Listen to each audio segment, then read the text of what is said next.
안녕하세요, 유일입니다. 군벌 얘기 많이 했죠. 이제 군벌 얘기도 마지막이 다가왔습니다. 군벌을 정리를 누가 했느냐? 물론 그 장제스가 했죠. 그런데 그 장제스도 군벌이었습니다.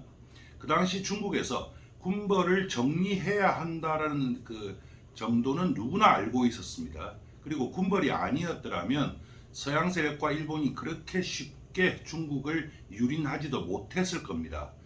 장제스가 이제 북벌에 나서게 되는데요. 군벌들을 정리하겠다는 것이죠. 장제스가 과연 어느 정도의 군사력을 가졌고 또 상대 군사력은 도대체 어느 정도였기에 장제스가 북벌에 나서게 되었는가, 그것에 대해서 이제 하나하나 알아보겠습니다. 중국 군벌 시대를 알아나가면 너무도 신기하게 삼국지와 상당히 유사하다는 사실을 알게 됩니다. 그래서 어떤 필자는 군벌기의 여러 인물들의 그 삼국지의 캐릭터 하나하나와 붙이는 작업을 하기도 했습니다. 황건적의 난을 태평천국의 난하고 비교하고요. 관도대전, 적벽대전, 그리고 이릉대전 등에 해당하는 거의 비슷한 전쟁들도 사실은 그대로 다 있습니다. 북벌은 실제 군사 행동만으로 보면 별로 복잡할 것이 없고 상당히 간단합니다. 하지만 북벌이 가지는 정치적 의미가 크고, 그리고 또 북벌 시기에 있었던 일들이 그 이후에 수십 년 동안 중국에 엄청난 영향을 미쳤기 때문에 조금 상세하게 들여다보는 겁니다. 1925년 3월에 순원이 간암으로 죽었습니다. 근데 이보다 대략 한 1년 정도 전이었죠. 1924년 1월에 순원이 혁명의 수행에 있어서 군사력의 강화가 필수적이다라고 선언하고 광동성에 있는 광저우에 황포군관학교를 창설하고 또 죽기 직전에 국민혁명군이라고 하는 것을 창설했습니다. 순원이 죽고 나서 권력을 잡은 것은 장제스였습니다. 장계석이라고 하죠. 장제스는 먼저 그 바로 옆에 있는 광둥성하고 광시성, 광서성을 군사력으로 제압해가지고 주변을 먼저 정리했습니다. 그리고 나서 경제적인 토대가 아주 튼튼해지고 또 후방 위협이 사라지면서 황포군관학교를 통해서 훈련된 아주 수준 높은 장교들이 배출되어 나오면서 장제스가 자신감을 얻고 이제 북쪽에 있는 군벌들을 타도할 수 있겠다라고 나서게 된 겁니다. 그 당시 사실 이제 군벌들은 상당히 많이 정리가 된 상태였습니다. 그래서 지금 보면은 군벌이라고 해봤자 지금 이제 북쪽에 있는 동북지방 만주하고요. 그 다음에 산동성 지역을 지배하고 있던 장장림 동북군벌이 있었고, 그 다음에 이 중앙부 지계군벌이라고 하죠. 이 중앙부는 여러 군벌들이 이렇게 이제 합친 상태였습니다. 그리고 이 사람들은 서로 뭐 힘을 합치기도 하고 또 가끔 조그맣게 싸우기도 하고 뭐 그러면서 지내고 있었고요. 그 다음에 이제 남부는 장제스 또한 군벌의 한 사람이었거든요. 장제스가 지배하고 있다. 뭐 이렇게 보시면 됩니다. 그러니까 장제스 입장에서는 대충 크게 봐서 두 개 정도의 세력만 제거하면 되는 거죠. 이때 장제스에게 힘을 실어주는 사건이 일어났습니다. 바로 530 운동이라고 얘기를 하는데요. 1925년 5월에 상해에 있던 일본 사람이 소유하는 공장에서 노동쟁의가 일어났습니다. 그런데 그때 일본인 자급 감독이 노조 지도자 한 명을 총으로 쏴서 죽여버린 사건이 일어났습니다. 그리고 부상을 입은 사람도 10명이 넘었죠. 이 사건 때문에 이제 학생과 노동자들이 격분해서 시위를 시작을 하고, 또 공교롭게도 비슷한 시기에 사천성의 청두 성도에서 또 봉천파 군벌 보안대가 일본인 소유 방적 공장에서 쟁의 중이었던 노동자 8명을 사살해버리는 사건이 일어났습니다. 이것 때문에 5월 30일 상해에서 수천 명의 학생과 노동자들이 모여들어서 시위를 전개했는데요. 이번에는 영국 경찰이 100명 이상의 중국인들을 체포하고, 그러니까 또 체포에 항의하는 시위가 일어나서 영국 경찰이 발포하는 바람에 13명이 죽는 일이 벌어졌습니다. 그러다 보니까 이 사건의 성격이 바뀌게 됩니다. 그래서 상해 전역에서 반제국주의 운동으로 변하게 되었던 것이죠. 그러니까 또 서양 열강들은 자신들의 조계를 지키기 위해서 영국, 일본, 미국, 이태리 이런 나라들이 상해에 군대를 파견해서 대략 한 달 동안 9번이나 총을 쏘는 사건이 일어나서 32명이 죽게 됩니다. 이제 이렇게 해서 이게 반발해서 전국적으로 반제 운동이 벌어지게 되는데요. 근데 당시 가장 강력한 군대를 거느리고 또 청나라 이후 계속 이제 형식상으로 수도였던 베이징 지역을 점령하여 정통성도 가지고 있던 북양군벌 입장에서는 이러한 반제국주의 운동이 아마 곧 반군벌 운동으로 번질 것이다라는 것을 당연히 알았습니다. 그러다 보니까 형식적으로나마 외세에 대해서 뭐 북양군벌이 저항하는 척은 했지만 외세는 이걸 받아들이기 만무했고 전체적인 분위기가 이제 문제의 근원은 군벌에게 있다로 변하게 됐던 겁니다. 이 시점에서 떠올랐던 사람이 바로 앞에서부터 얘기하는 장제스입니다. 장제스는 그 전에 일본 육사를 다녔죠. 그리고 그 전에는 또 청나라 군관학교를 다닌 인물입니다. 그러니까 시작부터 이 사람은 군인이었던 사람입니다. 그래서 장제스가 일본의 군사 교범에 중국의 전통적인 전략 개념 그리고 소련군의 전법을 참고해서 교육 과정을 만들었고 이 대목에서 이 부근의 조언라이 그러니까 중국 공산당 지도자죠. 공산당 지도자가 미하일 보로딘 즉 소련이 파견했던 에이전트에게 공산당 자체 무장을 갖추게 해달라라고 했지만 아주 매몰차게 거절당했습니다. 소련 입장에서 중국 공산당은 전혀 합작 상대방이 아니었던 겁니다. 그래서 소련은 장제스를 밀었습니다. 그래서 황포군관학교를 만들어 줬는데 그 학교는 아주 좋은 학교고 교육도 아주 수준 높았습니다. 그러다 보니까 여기에서 배출되는 군사 장교들은 아주 수준 높은 장교들이 배출될 수밖에 없었죠. 그런데 순원이 죽고 나서 다음 지도자로 뭐 유력했던 사람은 당연히 장제스입니다. 하지만 아직도 독자적으로 모든 것을 이어받기에는 명분도 없었고 실력도 좀 부족했습니다. 그래서 그 당시 국민당은 집단 지도 체제로서 국민정부를 수립했던 겁니다. 그때 가장 그 큰 영향력을 가졌던 사람이 지금 보이는 두 사람이죠. 오른쪽에 모자 쓴 사람이 장제스입니다. 그 다음에 왼쪽에 아주 잘생긴 남자가 한 사람 보일 겁니다. 이 사람이 왕징웨이 그러니까 왕정위라고 하는 사람입니다. 이 왕정위라고 하는 사람이요.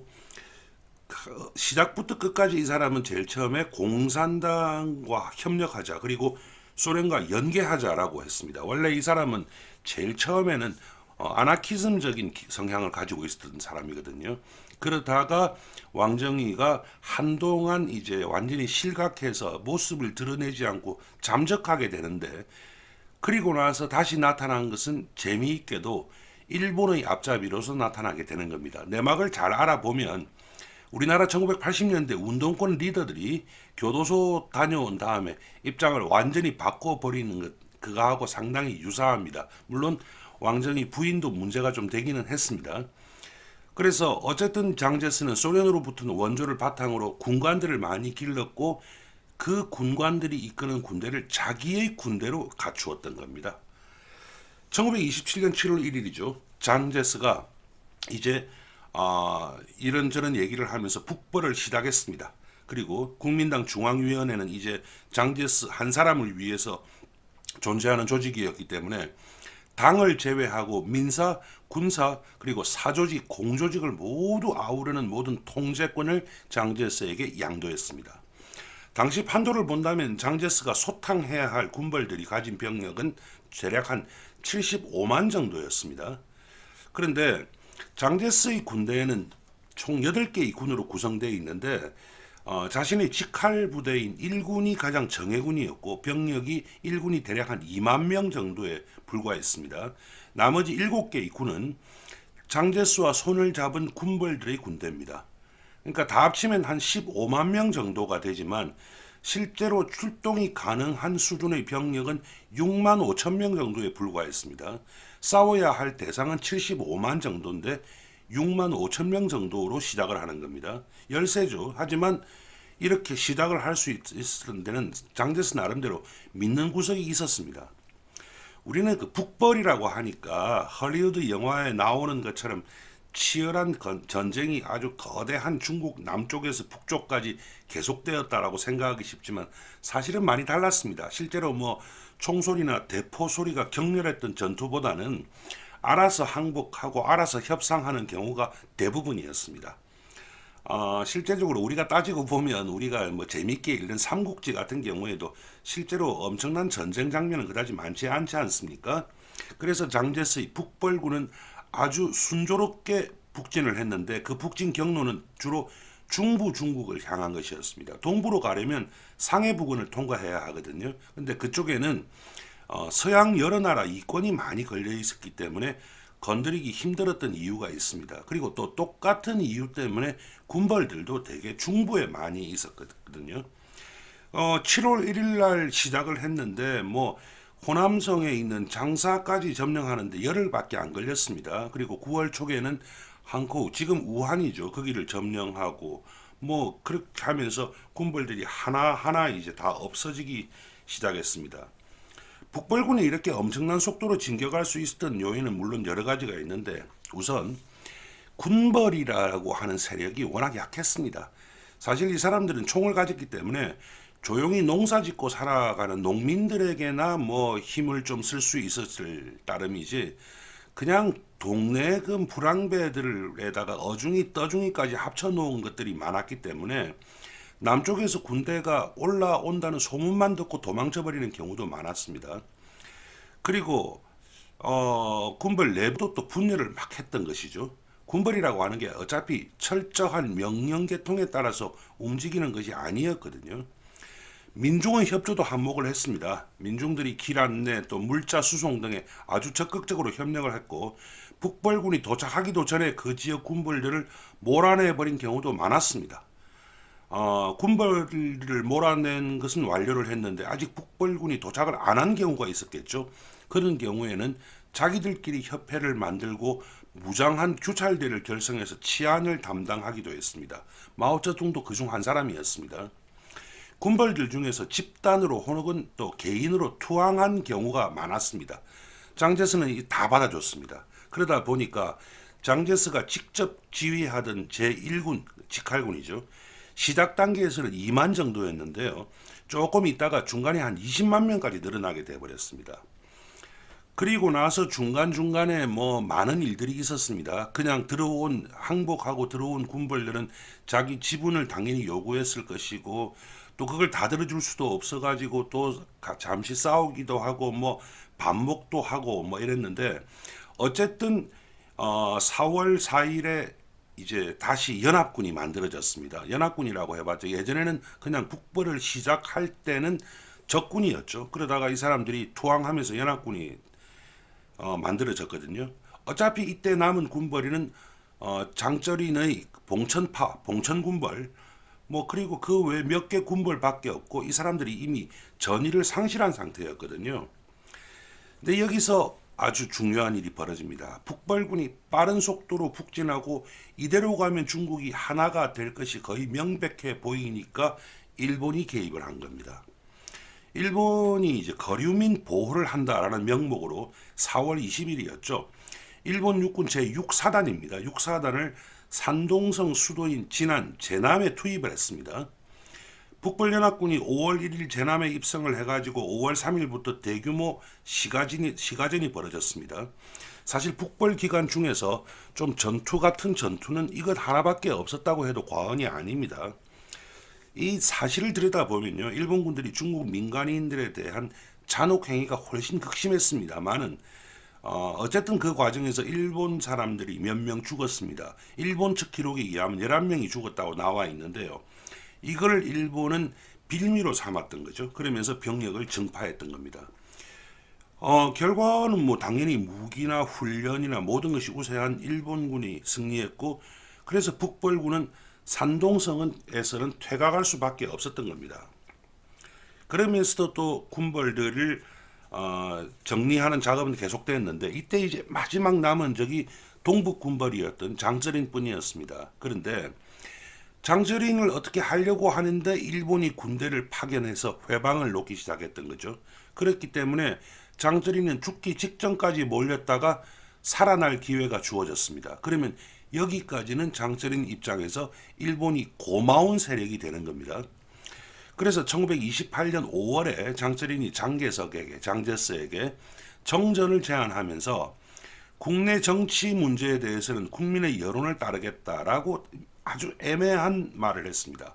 장제스로서는 받아들이는 방법밖에 없었습니다. 왜냐하면 일단 명분상으로 저쪽에서 평화를 제의하는데 무조건 싸우는 것도 어렵고요. 또 바로 옆에 일본이 육군 2개 사단을 파병해 놓고 있는 상황이었거든요. 현실적인 어려움이 있었던 것이죠. 당시 일본 육군 2개 사단은 중국 육군 10개 사단의 전투력을 훨씬 넘어서고 있었던 겁니다. 여기서부터 아주 중요한 이제 순간이 벌어집니다. 전투 행위는 전혀 없었습니다. 근데 5월 17일에 베이징 근교에 주둔하고 있던 봉천 군벌이 만주로 철수하기 시작했습니다. 지금 지도가 보이시는데요. 여기에 보면 이제 연두색으로 보이는 부분이 있죠. 요 지역 이 전체가 장쩌린의 봉천 군벌이 지배하고 있던 지역입니다. 북벌군들이 빨간색으로 이렇게 올라가는 것까지는 좋은데 여기에서 딱 막혔다는 사실을 알 수 있을 겁니다. 그만큼 봉천 군벌은 그렇게 함부로 할 수 있는 대상이 아니었던 겁니다.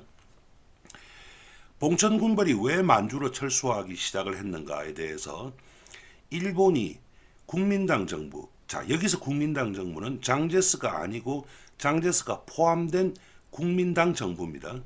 이게 일본어로서는 신의 한 수입니다. 국민당 정부와 협상을 했습니다. 그래서 장쩌린이 만주로 철수하면 더 이상 추격하지 않겠다라는 약속을 딱 받았던 겁니다. 여기에서부터 일본군이 좀 이상하게 움직이기 시작을 합니다. 중국에 와 있던 일본군들은 본국에 보고를 하지 않았고 전쟁을 치르고 또 가끔은 본국에서 나온 아주 명확한 지령을 무시해버리는 일들이 벌어지기 시작했습니다. 당시 일본의 관동군이 어떤 생각을 했는가 대충 들어보면요. 자, 일단 국민당 정부는 장쩌린을 더 이상 추격하지 않겠다고 우리가 약속을 받아냈다. 그런데 아마 장제스는 계속 추격하려고 할 것이다. 그러면 지금까지 장제스와 손을 잡았던 다른 군벌 세력들이 장제스에게서 등을 돌릴 수가 있다. 그렇게 되면은 장제스는 내부 문제로 정신이 없어질 것이다. 그렇게 하면은 더 이상 추격이 실질적으로 불가능하겠죠. 그리고 나서 관동군, 우리는 장쩌린이 만주에 오면 관동군을 동원해서 장쩌린 세력을 무장 해제시켜버리고 대신 형식적인 행정권을 주면서 실제 통치는 우리가 한다. 장제스는 만주로 못 올 것이니까 우리가 만주를 지배하게 된다. 라는 논리 귀결입니다. 똑같은 논리 귀결이 나중에 만주 사변에서 이제 사람만 포위로 바꿔서 진행이 되는데요. 이 계획을 보내니까 일본 외무성이 즉시 전문을 보내서 명백하게 반대 의사를 표명했습니다.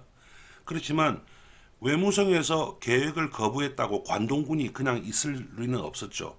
그러면 관동군 입장에서는 어떻게 해야 할 것인가 좀 골치가 아팠을 겁니다. 그래서 6월 3일 날 장쩌린이 열차를 타고 북경을 떠났습니다. 어차피 북경에서 철수하기로 했으니까요. 그런데 다음날 그 열차가 폭파되고 장쩌린이 죽었습니다. 일본 관동군이 본국에 말 한마디 하지 않고 저지른 일이었습니다.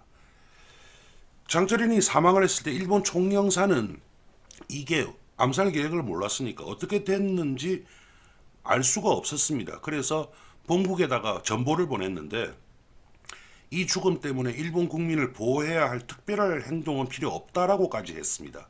즉 전혀 몰랐다는 얘기죠. 근데 관동군은 아무 관계없는 중국 사람 3사람을 잡아서 암살범으로 지목을 했습니다. 근데 뭐가 잘못돼 가지고 이 3사람 중에 한 사람이 탈출을 해버렸습니다. 그래서 장쩌린의 아들이죠. 장쉐량, 장항량에게 가서 모든 것을 다 털어놨던 겁니다. 장항량은 아주 분노에 떨었죠.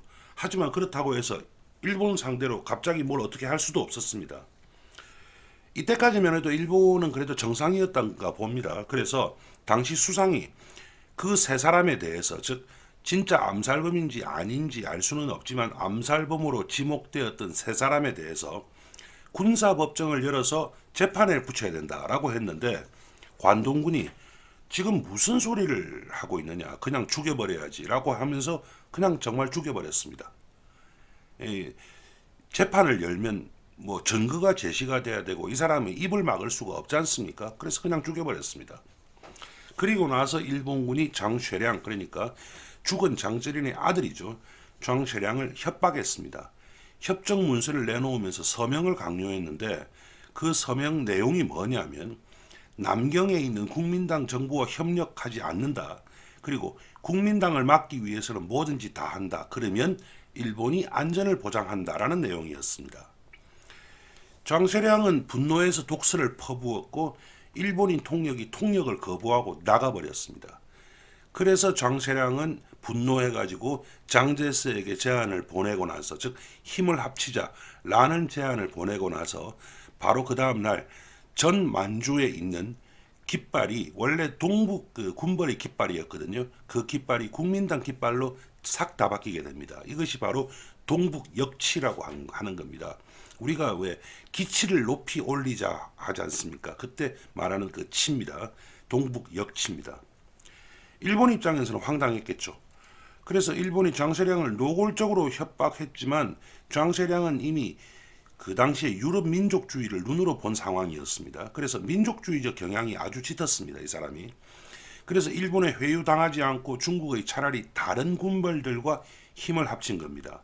그러니까 장제스는 이에 대한 대가로 장쇠량의 군사력을 온전히 보존해 주면서 장쇠량을 동북 변방 총사령관에 임명을 했습니다.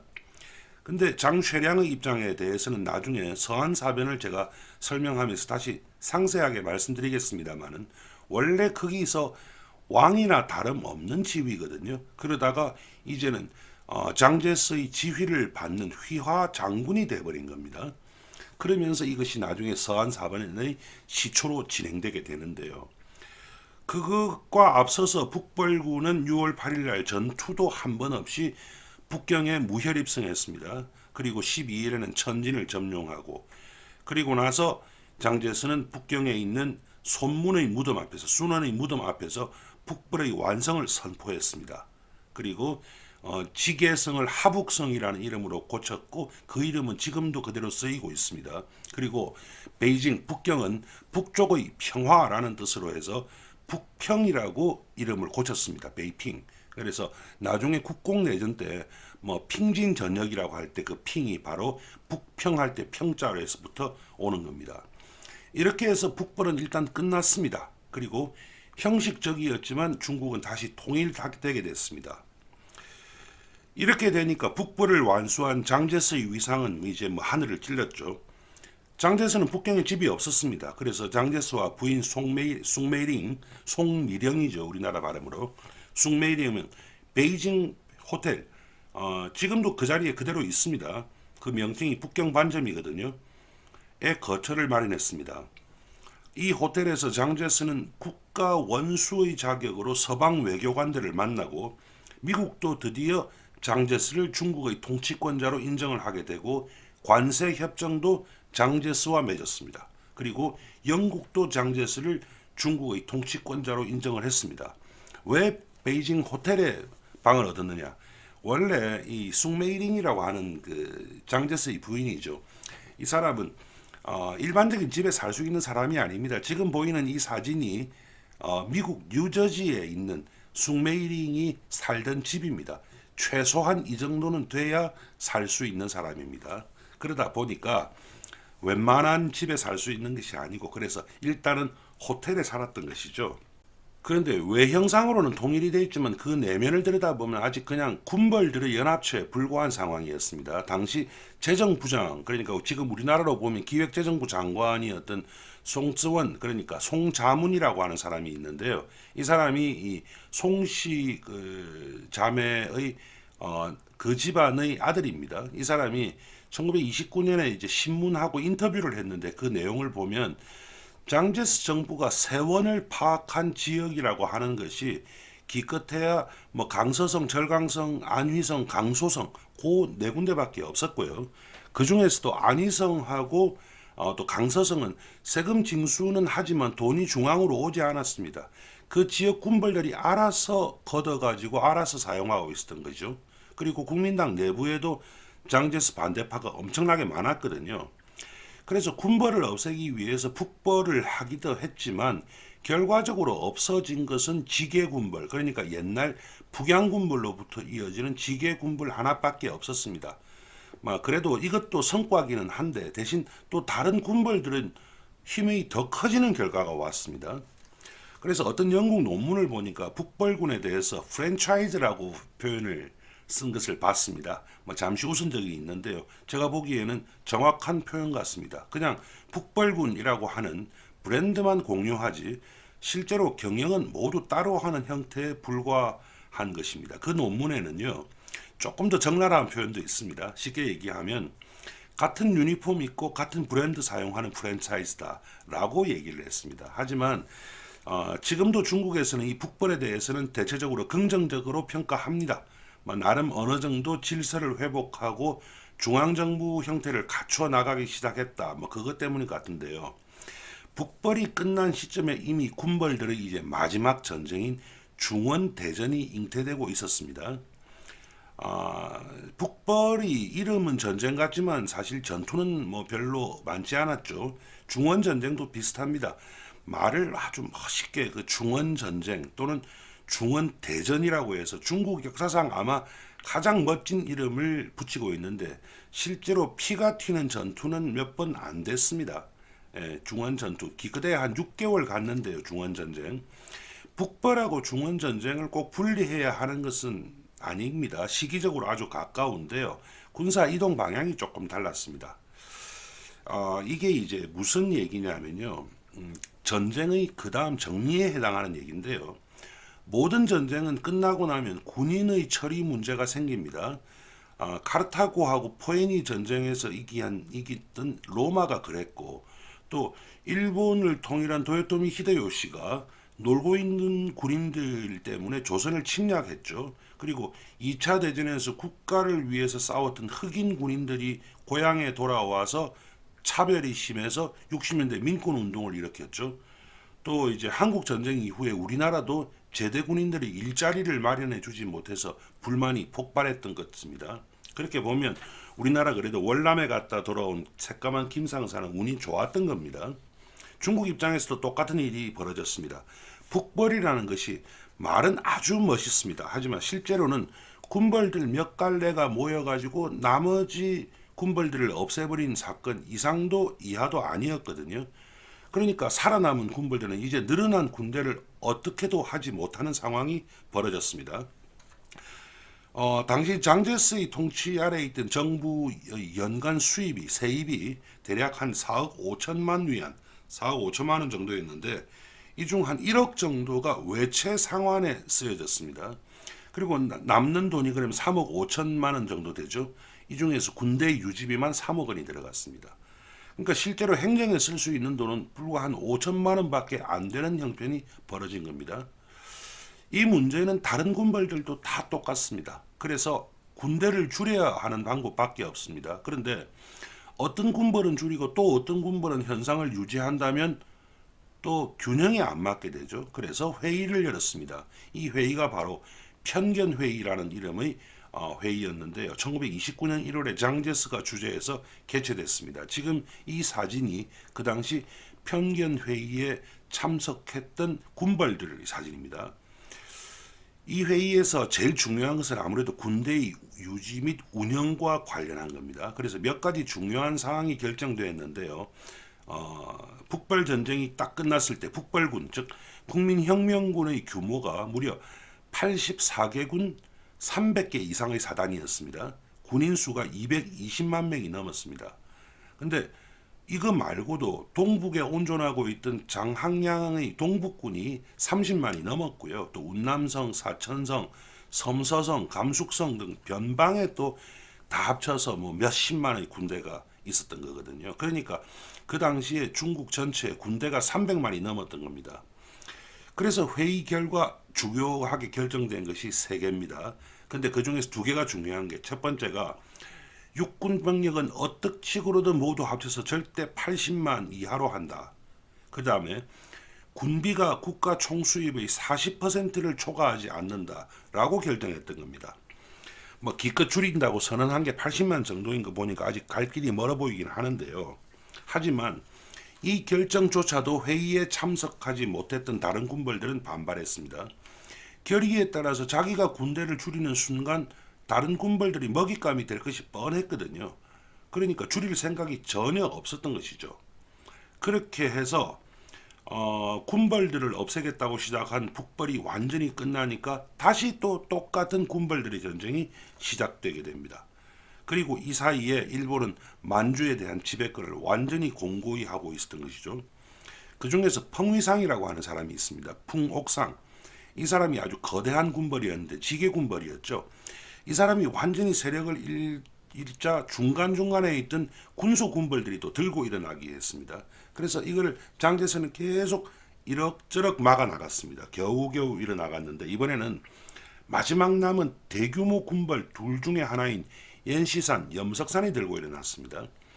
1930년에 2월이죠. 염석산이 신문 인터뷰를 통해서 장제스에게 자, 우리 함께 은퇴하자라고 제안을 했는데 장제스는 당연히 거부하죠. 그리고는 반란을 일으키면 재미없다라고 경고도 날렸거든요. 그러니까 연시산이 2월 23일 날 장제스에 반대하는 45명의 군벌들을 결집시켜서 군대 재편을 요구하고 또 57명의 장군들이 모여가지고 연시산을 군 총사령관으로 하면서 부사령으로 추대한 사람들이 펑위상, 리정린 그러니까 이종인 그 다음에 장쇠량을 추대했던 겁니다. 그런데 여기에서 가장 강력한 온전한 군사력을 가지고 있던 장쇠량이 취임을 거부하면서 장제스를 지지한다고 선언해 버렸던 겁니다. 그리고 나서 전쟁이 시작됐는데 이 전쟁은 컸습니다. 한 6개월 정도. 군대가 장제스 쪽에서 한 100만, 그 다음에 반군이 한 60만이었고 사상자도 아주 많았습니다.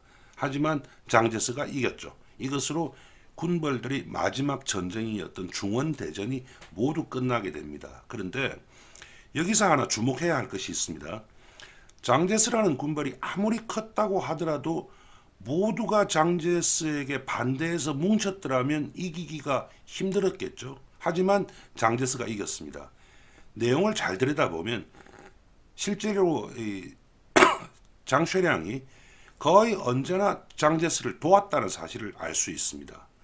딱 한 번 빼고요. 그것이 바로 군벌들의 마지막 이야기인 서한사변이라는 것입니다. 그래서 다음 편에서는 서한사변에 대해서 얘기해 보겠습니다. 지금 이 사진은 서한사변 당시 합의를 이루고 나서 찍은 사진입니다. 그래서 중앙에 까만 옷을 입고 있는 사람이 남자는 장제스, 여자는 장제스의 부인은 송미령입니다. 그리고 왼쪽에 좀 젊은 사람이 앉아 있을 겁니다. 그 사람이 장쇠량, 장항량입니다. 이제 군벌들의 마지막 싸움인 북벌 그리고 중원대전에 대해서 알아봤습니다. 사실 하나로 봐도 되는 사건들입니다. 그런데 이제 가장 큰 사건이 남아 있습니다. 바로 서한사변이라고 하는 것인데요. 실제로 모든 역사는 여기서 결정이 되었고 변곡점을 형성했던 것도 여기서부터입니다. 하지만 다음 편에는 서한사변이 아니고 일단 만주사변으로 먼저 넘어가겠습니다. 왜냐하면 시기적으로 먼저이고요. 만주사변이. 그리고 만주사변이 서한사변의 원인이 되었거든요. 그래서 이제 일본이 더 정확하게는 일본군이라기보다도 관동군이 어떻게 중국 침략에 나서게 되는가에 대해서 말씀드리도록 하겠습니다. 오늘 준비한 거 여기까지고요. 내용 좋으셨으면 구독, 좋아요 꼭 눌러주십시오. 감사합니다.